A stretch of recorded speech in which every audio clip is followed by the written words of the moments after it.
Hello and welcome everybody, Nadim Naser here, OTI Master Instructor. In today's video I would like to talk to you about how to make your serve even more efficient than it may already be. So we have in recent weeks still been doing some clinics in Florida and also up in Seattle and in New York, and we'll have a few more coming up in Florida and California in the next few weeks here. And we have spent time with some very talented players who have otherwise a really good service motion, and in fact they can pick their spots on the court where they want pretty much with the serve, but it's not as efficient as it can be. And I want to talk to you and hint to a very particular part of the service motion that will render your serve even more efficient than it may be already. And I'm bringing out this particular example because it's come out more often recently with players that consider themselves intermediate, advanced, or even advanced. What am I talking about? As we all know, every player has a different style of serve, but all the good players have most of the fundamentals pretty much virtually the same, or almost identical in other words, and we want to keep it that way.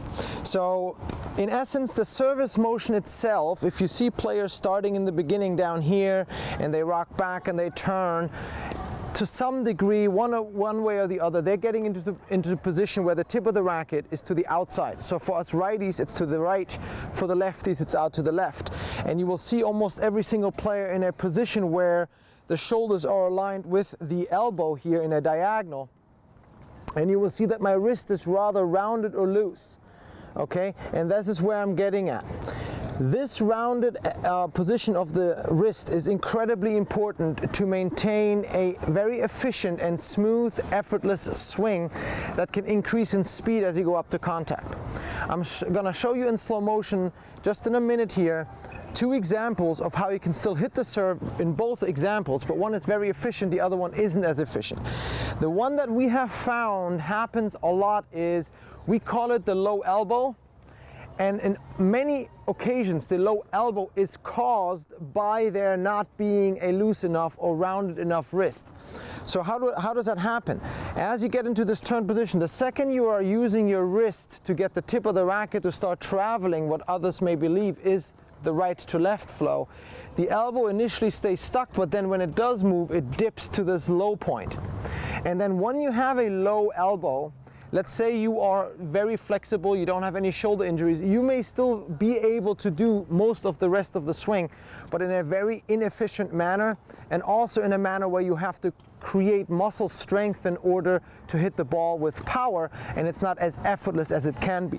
So what you will see in slow motion is two examples of me, one doing it correctly, where the elbow will stay away and the wrist will remain nice and loose so that I can have a proper travel by bending at the elbow, as opposed to bending at the wrist, which then causes a low elbow. So let's take a look at these in slow motion comparison. So here you can see me side by side working on this particular part of the serve, and for purposes of showing you, let's have these serves play one time in slow motion, and let's see if you can see the main difference here.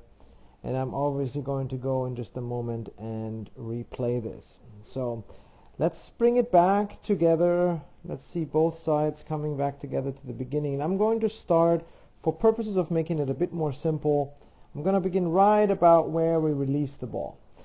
And up until this point, there is not a whole lot different.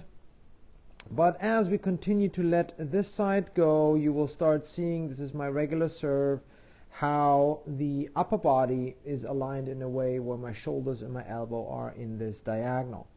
Now if I get to a similar position here, you will have noticed that it's not quite the same. First and foremost, if I just were to draw this diagonal, I can only do that to the shoulders. I can't do that to the elbow because the elbow has gotten down there. Now, why is it down there? That's the point. If you pay attention to where the tip of the racket is right now versus where the tip of the racket is over here, you will notice that it's not in the same place. So a couple of things have happened, and the main of which is that from this position where we can say, okay, let's say right here we're still about the same, I have already started to engage my hand here.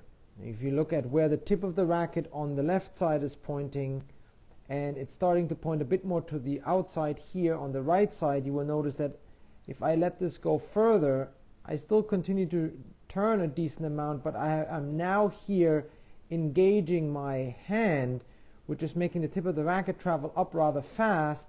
And despite the fact that the racket is traveling somewhat right to left, I'm now losing my elbow position and the elbow dips down. As a consequence further, you now see that the racket face opens up. Okay?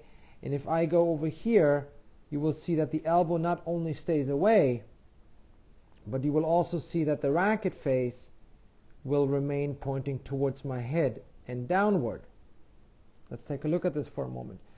So in other words, my position here with the elbow hasn't lost its integrity where over here it certainly has. And if you watch it, the swing, it's a rather continuous flow that is only possible because I keep my elbow where it is and I'm truly bending at the elbow in order to go right to left, and my wrist is not active. My wrist is remaining in a position to where the racket face can point inward the entire time. Whereas over here, because I have activated my wrist, my elbow gets stuck and anchors, and now right here is the biggest part for you to see the difference in where the racket face is pointing and what that does to the fluidity of the serve. You will see that I continue to go smoothly through the entire service motion without any interruption and without trying to create anything, whereas over here I'm still decently flexible. That's why I can get out of this position relatively smoothly, but nowhere near as efficiently as I was able to do it on the other side of this screen. Okay, so let's go to contact for purposes of comparison one more time. And again, you will see quite a lot of similarities here, more so than differences, aside the fact that I've opened up a little bit more over here. But if I now go back again, you will see that even to this point right here, there's down here where there's the power loop and the racket drop, it's not a whole lot different, but going into it is highly inefficient if you look at it this way, and it's very efficient if you look at it over here. And that is the main thing for me to pay attention to when I did this analysis for players is, are you the most efficient that you can be, or are there some kinks that keep you from doing that? So for those of you who have a decent serve but maybe wondering why you are using too much strength to create power, look at whether this may be applicable to you, and keep in mind that the goal of a very smooth, powerful, consistent serve is a fluid motion that is absolutely necessary. And by sheer virtue of making this wrist the anchor, it can lead to a whole lot of issues in regards to, first of all, the smoothness of the swing and the overall effortlessness. So I hope that this comparison between the right and the wrong and this look at how your serve can be more efficient works for you. And of course there are other kinks and other things to make the serve more apparent and more smooth and efficient overall.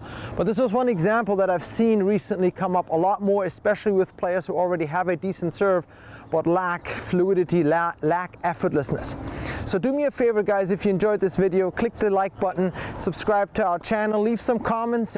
Take care and all the best. Stay safe. Bye-bye.